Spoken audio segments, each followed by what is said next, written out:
Okay, students, are you able to see the screen? Yes, ma'am. If you have any problem Yes. regarding our previous topics, you can ask me.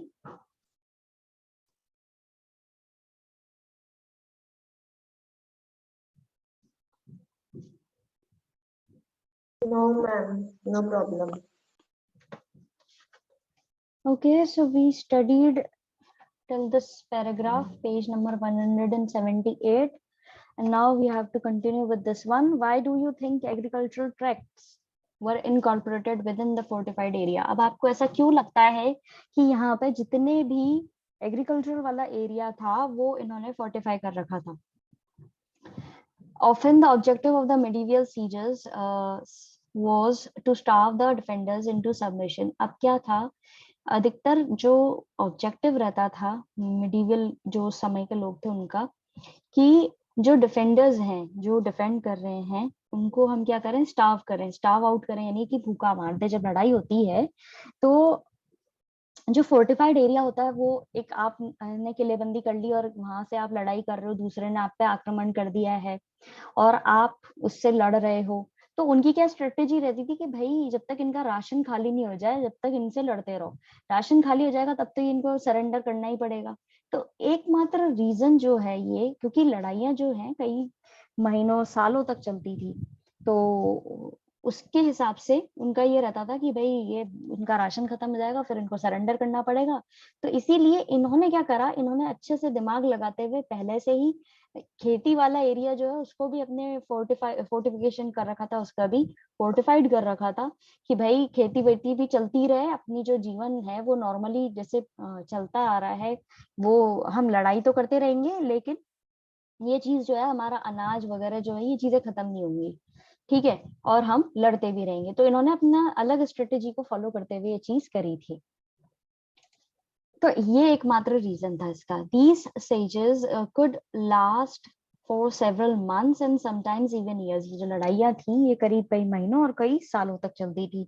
Normally rulers try to be prepared for such situations by building large granaries within fortified areas. Normally rulers जो थे, जितने भी राजा लोग होते थे, वो इस चीज के लिए पहले से प्रिपेयर होते थे सिचुएशन के लिए, क्योंकि वो बहुत बड़े बड़े अनाज के गोदाम जो है वो अपने फोर्टिफाइड एरियाज के अंदर बनवा लेते थे। The rulers of Vijayanagara adopted a more expensive and elaborate strategy of protecting the agricultural belt itself. अब जो विजयनगरा के रूलर्स थे उन्होंने एक डिफरेंट और एक्सपेंसिव मेथड जो है वो अपना रखा था, स्ट्रेटेजी अपना रखी थी कि उन्होंने पूरे एग्रीकल्चरल बेल्ट को ही फोर्टिफाइड करा रखा था।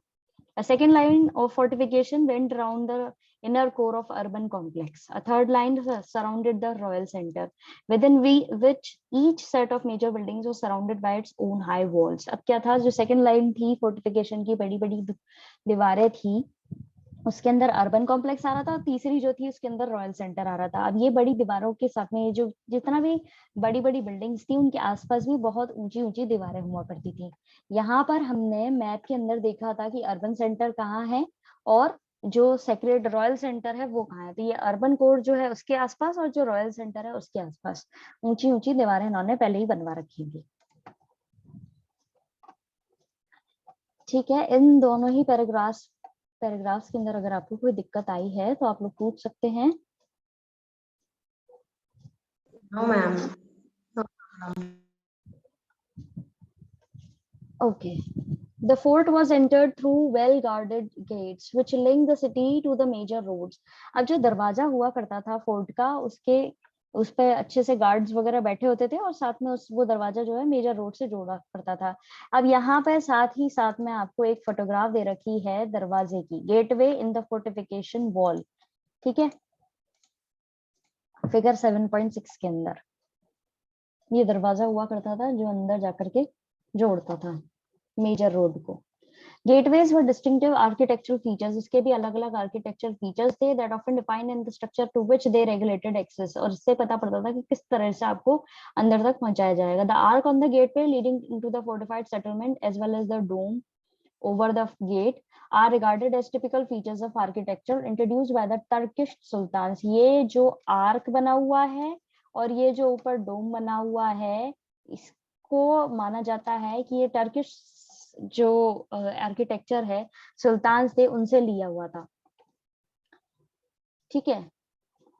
Art historians refer to this style as Indo Islamic. इस स्टाइल के जितने भी गेट हैं उनको इंडो इस्लामिक कैटेगरी में डाला जाता है।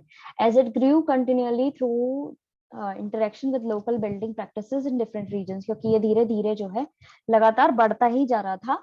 जो वहाँ की लोकल बिल्डिंग प्रैक्टिसेस थी उनके साथ में अलग अलग रीजन की जो लोकल वो थी उनके साथ में मिक्सअप करके ये अपने हिसाब से नया वो चला आ रहा था, तो इसलिए इसको इंडो और इस्लामिक बोला गया है इस आर्किटेक्चर को।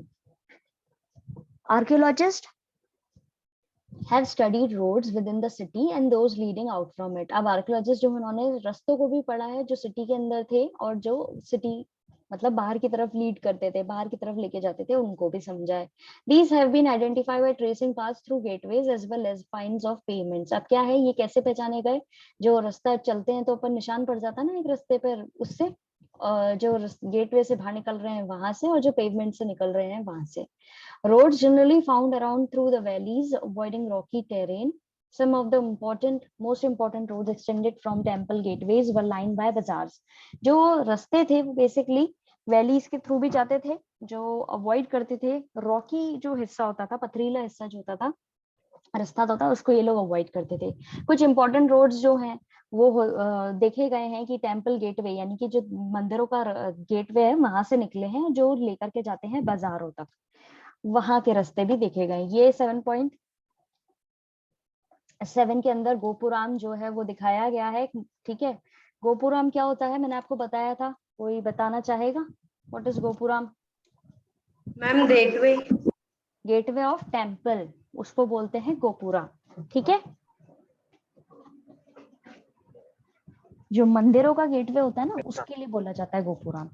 फिर है urban core. Moving along the roads leading into the urban core there is relatively little archaeological evidence of the houses of ordinary people। अब आगे बढ़ के देखें तो रोड्स जो अर्बन कोर की तरफ लेके जाते हैं, ठीक है, वो रिलेटिवली कैसे हैं, लोगों के घरों तक लेकर के जा रहे हैं। ठीक है, आर्कियोलॉजिकल एविडेंस यानी सबूत मिले हैं बहुत कम कि वो उनके ऑर्डिनरी लोगों के घर जो है वहां तक लेके जा रहे हैं। Archaeologists have found fine Chinese porcelain in some areas.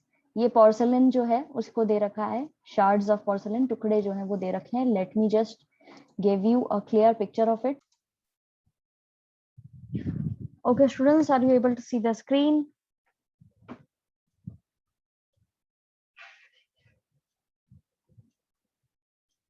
Yes ma'am. ये होता है चाइनीज पोर्सलिन जो उस समय में वहां पे देखा गया है। ठीक है, ये जो चाइना के बर्तन होते हैं इसको बोला जाता है Chinese porcelain. Now back to our chapter.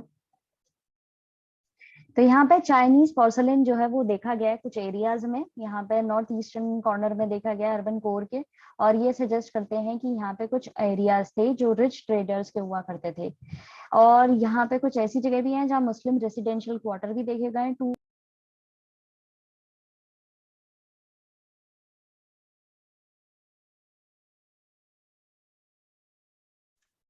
Okay students, are you able to see the screen? क्या आप स्क्रीन देख पा रहे हैं? No ma'am. Let me again share it now.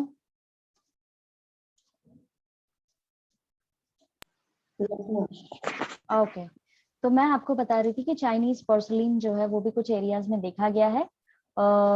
Found fine Chinese porcelain इन सब areas including in the north eastern corner of the urban core. जो urban core है उसका नॉर्थ ईस्टर्न कॉर्नर जो है वहां पर ये चीज देखी गई है।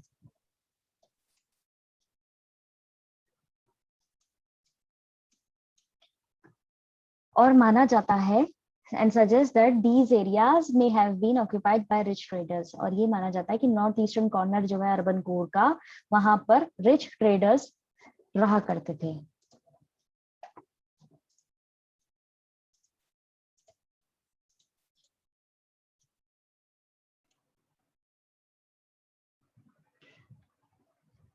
Archaeologists have found fine Chinese porcelain in some areas, including in the northeastern corner of the urban core, and suggest that these areas may have been occupied by rich traders।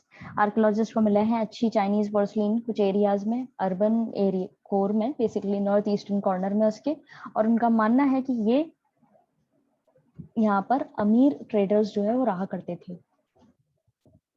This was also the Muslim residential quarter, और यही वो जगह भी है जहाँ पे मुस्लिम quarters भी हुआ करते थे. Tombs and mosque located here have distinguishing functions, yet their architecture resembles that of mandaps found in the temples of Hampi. Tombs और मॉस्क जो है वो भी देखने को मिले हैं यहाँ पे, अलग अलग फंक्शंस हुआ करते थे उनके भी, लेकिन यहाँ का जो आर्किटेक्चर है उसको देख के लगता है जो बेसिकली मंडप वगैरह जो बने हुए थे वो भी देखने को मिलते हैं इन एरियाज में, मुस्लिम रेसिडेंशियल क्वार्टर वाले एरियाज में, जो अधिकतर कहाँ मिलते थे, देखने को मिले हैं हम्पी के मंदिरों में. This is how the 16th century Portuguese traveler Barbosa described the houses of ordinary people which have not survived.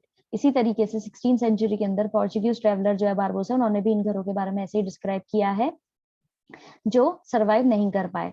The other houses of the people are thatched but nonetheless well built and arranged according to occupations in long streets with many open places. इन्होंने घरों के बारे में ये बोला है, दूसरे जो घर थे वो बर्बाद हो गए लेकिन फिर भी वो बने हुए थे अच्छे से, ठीक है, और अरेंज थे उनकी ऑक्यूपेशन के हिसाब से कि जो वो कम जो उनकी नौकरी हुआ करती थी उस हिसाब से उनके घर बने हुए थे. लंबी स्ट्रीट्स जो है ओपन प्लेसेस में ये जगह पर ये घर बने हुए थे. Field surveys indicate that the entire area was dotted with numerous shrines and small temples, pointing to the prevalence of a variety of cults, perhaps supported by different communities.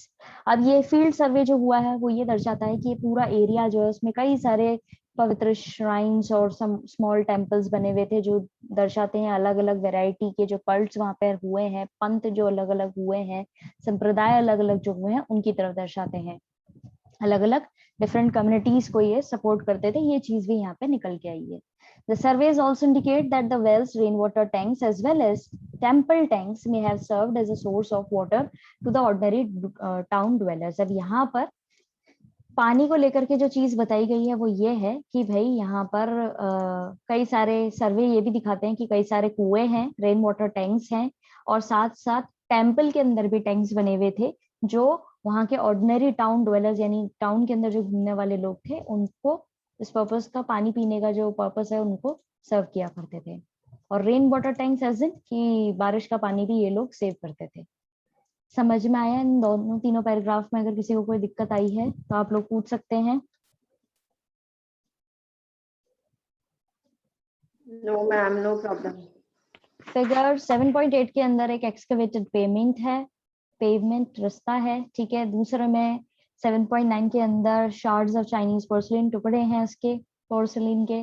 फिर है एक 7.10 के अंदर 7.10 के अंदर अ मॉस्क इन विजयनगरा, ये एक mask है, ठीक है, विजयनगरा का, उसकी फोटो दे रखी है. अब आते हैं रॉयल सेंटर पे.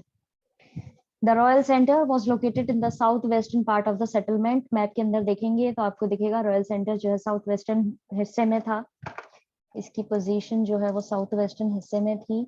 Although designated as Royal Center, it included over 60 temples. भले ही ये बोला जाता है रॉयल सेंटर के तौर पे, लेकिन इसके अकेले के अंदर करीब यहाँ पे 60 temples बने हुए थे. Clearly, the patronage of temples and cult was important for rulers who were trying to establish and legitimize their authority through the association with the divinities housed in the shrines. अब मैंने आपको बहुत पहले ये line बताई थी कि भाई पुराने जमाने के जो राजा लोग होते थे वो खूब भव्य मंदिरों का निर्माण करते थे दो चीजें दिखाने के लिए. पहला तो ये कि वो सुप्रीम है और उनको वेल्दी है कि उनके पास में इतना धन है कि वो इतने बड़े बड़े चीजों का भव्य इमारतों का वो करवा रहे हैं, बनवा रहे हैं, ठीक है. दूसरा पॉइंट ये था कि ये लोगों के ऊपर अपनी अधिकार को और साथ साथ उनका सपोर्ट हासिल करने के लिए चीजें करते थे. तो यहाँ पे भी यही चीज बोली गई है कि यहाँ पे भी काफी सारे भव्य मंदिर बनवाए गए हैं कि भाई हाँ, हम अलग अलग जो पवित्र स्थल उनसे जुड़े हुए हैं, अपने इम्पोर्टेंस दिखाने के लिए, अपना रूल स्टैब्लिश करने के लिए उन्होंने भव्य मंदिरों का निर्माण किया. और करीब 60 टेम्पल्स जो है वो बेसिकली रॉयल सेंटर के अंदर देखे गए हैं. About 30 building complexes have been identified as palaces. और करीब 30 बिल्डिंग कॉम्प्लेक्सेस जो हैं वो ऐसे पहचाने गए कि वो पैलेसेस हुआ करते थे, महल हुआ करते थे. These are relatively large structures that do not seem to have been associated with the ritual functions. अब ये जो relatively बड़े बड़े structures थे उनका माना जाता था ये जुड़े हुए होते थे ritual functions से, यानी कि अपने अलग अलग कार्यक्रम कराने के लिए, रिचुअल्स को पूरा करने के लिए भी इन्होंने बड़े बड़े भव्य इमारतें बना रखी थी. होता है ना, जैसे आज के जमाने में आप इसको ऐसे समझो कि बड़े कोई भी फंक्शन कराना होता है तो उसके लिए अलग से जगह लेकर के फंक्शन कराया जाता है, ठीक है।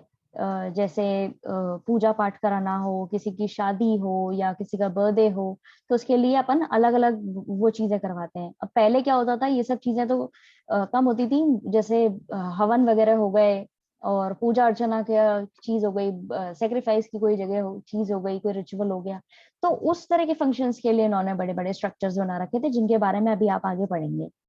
One difference between these structures and temple is that the later were constructed entirely of masonry, while the superstructure of the secular building was made of perishable materials. अब ये एक बहुत बड़ा डिफरेंस जो है इन स्ट्रक्चर्स और मंदिरों में, वो ये है कि बड़े बड़े स्ट्रक्चर्स जो बनाए गए हैं वो मेसनरी मिस्त्रियों के द्वारा बनवाए गए हैं, ठीक है। और जो सुपर स्ट्रक्चर सेकुलर बिल्डिंग्स बनवाई गई हैं वो पेरिशेबल मटेरियल से बनाई गई हैं, जो इजीली खराब हो जाता है, उन मटेरियल से बनाई गई है। अब आता है 4.1 महानवमी डिब्बा, ये काफी इंपॉर्टेंट है, ठीक है। यहाँ पे 7.11 के अंदर इस जगह का वो दे रखा है, महानवमी डिब्बा की फोटो दे रखी है कि ये क्या है। कुछ मोर डिस्टिंक्टिव फीचर्स है इस एरिया के, जिनको अलग अलग नाम दिया गया है इन बिल्डिंग्स को अलग अलग फंक्शंस कराने के लिए। राजा का पैलेस जो है वो सबसे बड़ा एरिया होता था, ठीक है। उसके अंदर कई सारे अलग, वो रॉयल रेसिडेंसी के अंदर ही होता था, रॉयल रेसिडेंस होता था, यानी वहां पे राजा रहता था। दो इम्पोर्टेंट इम्प्रेसिव प्लेटफॉर्म्स देखे गए हैं, ऑडियंस हॉल और दूसरा है महानवमी डिब्बा। दो ऐसी जगह जहां पर ऑडियंस हॉल, नाम से ही पता पड़ रहा है ऑडियंस वहां पे आती थी और फिर साथ में सभा या प्रजा के सामने चीजें होती थी, और दूसरा था महानवमी डिब्बा। पूरा कॉम्प्लेक्स जो है वो एक डबल वॉल, दो दीवारें जो है उसके आसपास लगी हुई हैं, ठीक है। और उनके आसपास ये जो दीवारें बनी हुई हैं इनमें बेसिकली आने जाने की जगह भी है। ओके, अब इसको लाइन टू लाइन पढ़ते हैं, then you'll be able to understand it properly. Some of the more distinctive structures in the area have been assigned names based on the form of buildings as well as their functions. कुछ distinctive structures जो है area के, उनको अलग अलग नाम दिए गए हैं उनकी बिल्डिंग पे बेस्ड और उनके फंक्शन पे बेस्ड।